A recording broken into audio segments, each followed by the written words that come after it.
Hey there, fragrance family. It's your girl, Akimi, the fragrance geek, your friendly neighborhood truth teller. And today we're going to be doing a deep dive on why the fragrance industry is still ignoring BIPOC perfumers. We need to go ahead and clear this big old elephant out of the scent room because I know the fragrance industry loves to say they're inclusive and that they get fragrances and inspiration from all over the world and every corner of the world and from every culture under the sun.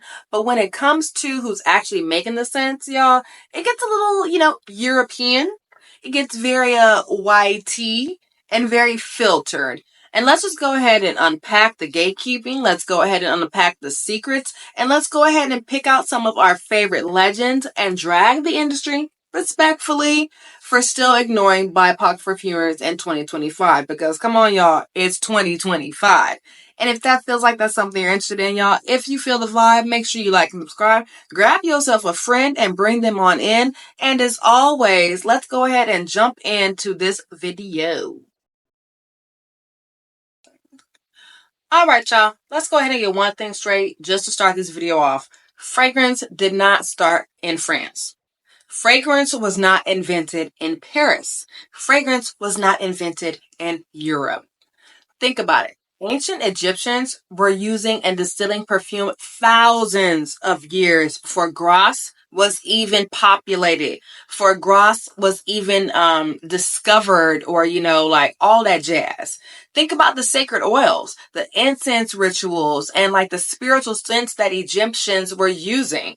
South Asia, the Middle East, and West Africa, all of these countries had complex olfactory traditions that included rose, sandalwood, musk, ouds, spices, everything, all before anything hit France. But modern perfumery rewrote it. It suddenly changed it to Frenchmen in lab coats who are making all the perfumes and the fragrances. That's all that seemed like to matter.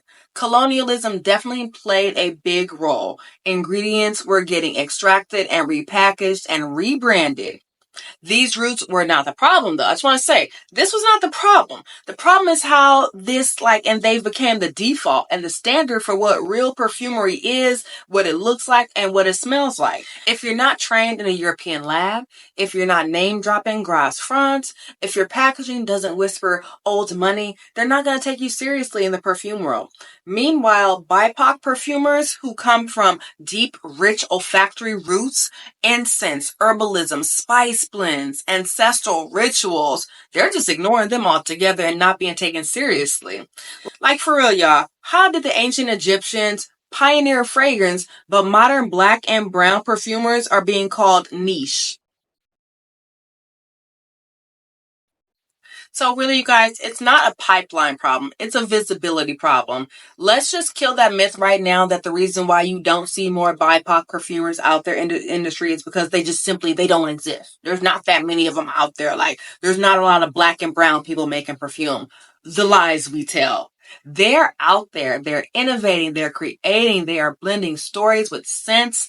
But at the same time, we're not hearing from them. We're not seeing them. They're rarely being backed by big budgets, glossy, shiny, fancy campaigns, or even historic houses aren't even bringing them into the fold.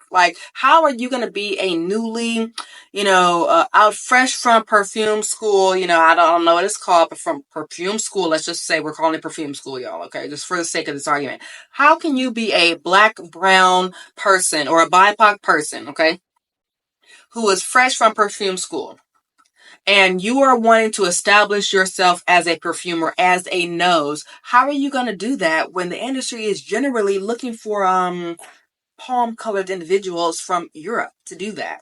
They're not accepting or acknowledging that you have rich history behind your culture and your knowledge and your experience within your culture to provide excellent scents for different communities and different, cultures out there.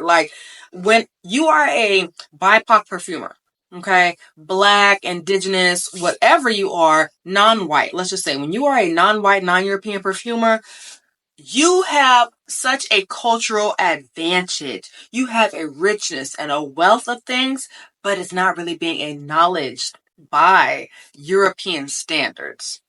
For instance, Maya Njie is a Swedish Gambian nose. Honey, she knows her nose. Her scents feel like vintage black and white photographs. They're old school, they're realistic, they're relatable. They smell like vintageness. They smell like, I would say, an old record. Honestly, it's warm, it's fresh. She started in her tiny little studio, hand bottling her dreams, okay? This sister was in here just like working her hustle.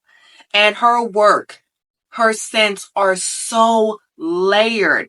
It's as layered as anything you're gonna get behind a Harrods counter, okay? They are as intentional and deep and moody and fresh and bright. She spans the gamut with her perfumes, and they're gonna be more and beyond anything you're gonna get, like I said, behind a Harrods counter. All right, now, y'all don't get me started talking about Chris Collins. We all know and love us some Chris Collins, the former Ralph Lauren model turned perfumer, okay? He gave us Harlem Nights, y'all. Harlem Nights. I love Harlem Nights. It's a definite tribute to black glamour, to jazz and elegance. It's spicy. He is not playing respectability politics, y'all. His scents are unapologetically black. They are reaching a different level of consumer, and that consumer is black. And we are here for him. We are ready to support him, and we love him. His perfumes are black, they're deep, they're sensual, they're unapologetic, and we have been waiting for a perfumer to give us exactly what we've been looking for in the African American community. Thank you so much, Chris Collins. And let's not forget Queen Jackie Aina. Yes, y'all. She started in beauty, but with Forever Mood, she put candles and fragrance on the map for the black woman, okay? She made luxury something that we could all achieve and not be an afterthought. She made it loud that black women aren't just included in the market. Baby, we are the market. We create the market. Black consumers, you guys, you know, we shift markets every day.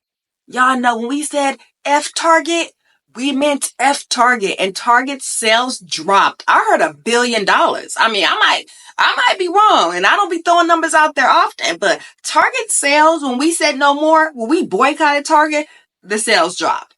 They was out here trying to get anybody to lure us back into them, and we're like, no, thank you. So do not ever undervalue the power of a black dime, a black penny, or a black nickel, okay? Because we get it done out there. We support our people.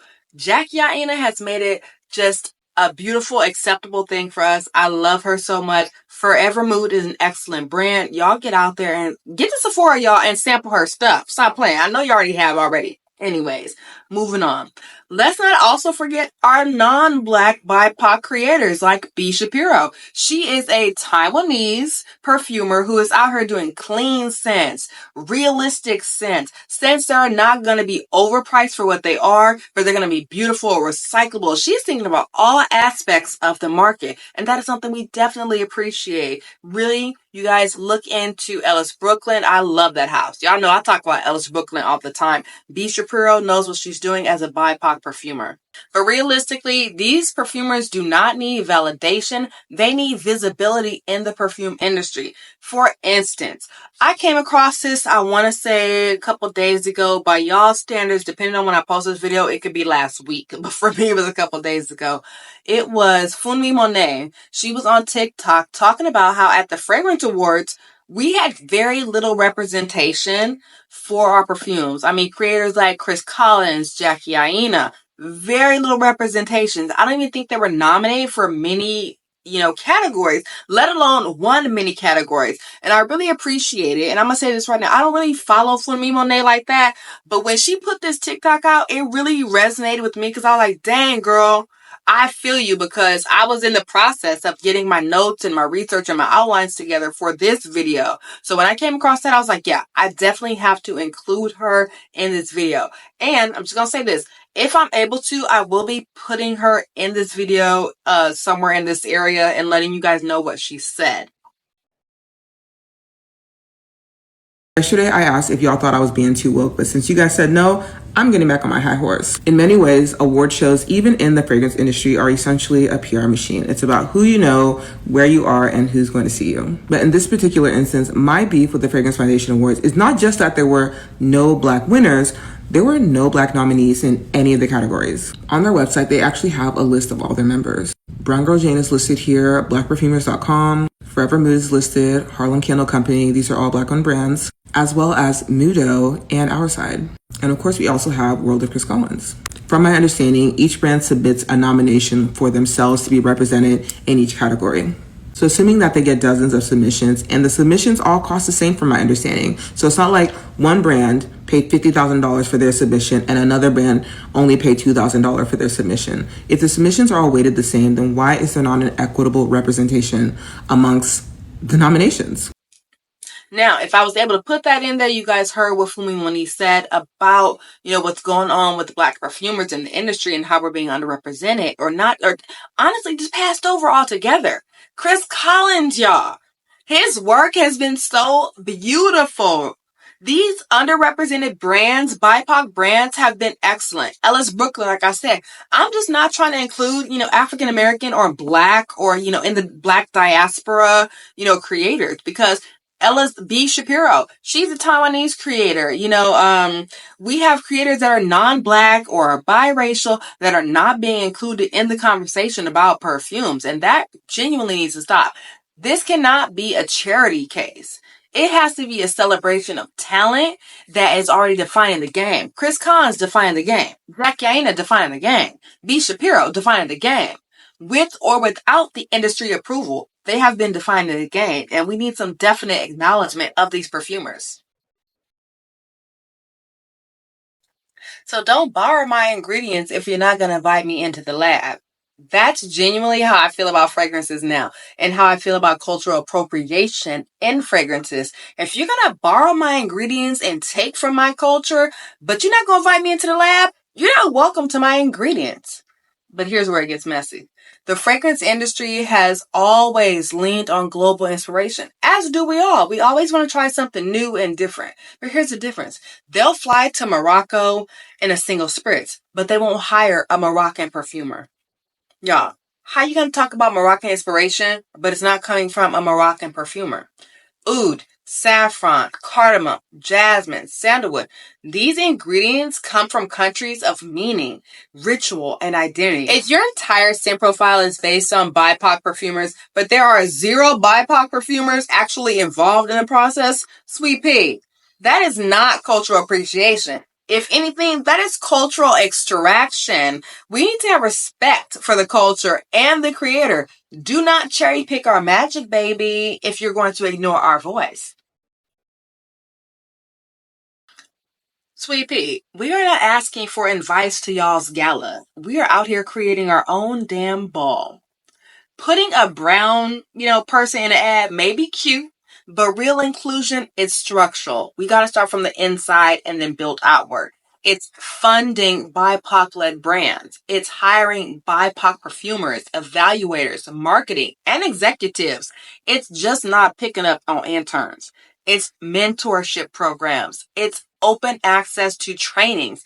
It's a breaking down of the whole phrase of you need a connection to someone in grass. Like, honestly, if I don't know nobody in grass fronts, so I guess I'll never be into perfumery. What about those scents that are inspired by ancestral recipes? Island rain, mango trees, vinyl records, y'all, shea butter, city heat, asphalt, South Asian weddings. Or how about a little bit of black girl joy? Where are those fragrances at? Where are those scent stories at? Representation means giving BIPOC creators full reins and control of what they want to create, and not just the occasional feature on a fragrance, okay? We're not remixing. You're not an addition to. We need you to be upfront. You are on the front lines of fragrance, and that's what we want for BIPOC perfumers. All right, guys. So here we are wrapping it up. The future of fragrances, y'all, it should smell like everybody. Everyone should have a hand in what they want to smell like, how they want to be represented in the industry. The fragrance industry, keeping it real, and I don't want to sound super dramatic, but it's long overdue for a reckoning of fragrance. And I mean like a total revision of how it represents all people and all cultures nationwide, countrywide, worldwide. We don't just want inclusion. We want accountability, y'all. We want the stories that we tell to reflect the global reality of scent, because you have your story to tell as a YT person. You have your story to tell as a Latino Hispanic person. You have your stories to tell, you have your story to tell as an African American person, an African person, you know, a multi-gendered person. Like, there are a variety of story to tell, and you want to maybe express that through scent. And we need to get these fragrance houses, these fragrance brands to realize, hey, different cultures want to express themselves through different ways, through different scents. It's not about just checking on the boxes. It's about changing the air. Literally changing the air of fragrance. And if the industry won't do it, y'all, we're going to have to do it ourselves. Because the scent world does not get to keep borrowing our culture while ignoring our creators. Not anymore. We have to say no more to that. And this is where it ends. So thank you guys so much for joining me for this topic. I appreciate you guys. I know it was a little bit heavy. I know we touched on, some, topics within race and industry and perfumerism. Just go with me on it, y'all. I really appreciate the fact that you guys are enjoying these deep dives. I appreciate the fact that you guys are commenting and giving some really thought-provoking comments. I appreciate them all. Please, as always, make sure to comment down below your thoughts and what you're feeling about what the industry is doing now. It makes me feel good. It helps me create more thought-provoking content for you guys. All right, I'm sorry. I'll just keep going. Sorry. Appreciate you guys. As always, like and subscribe if you're feeling the vibe, and I'll see you on the next one. Take care, guys. Bye-bye.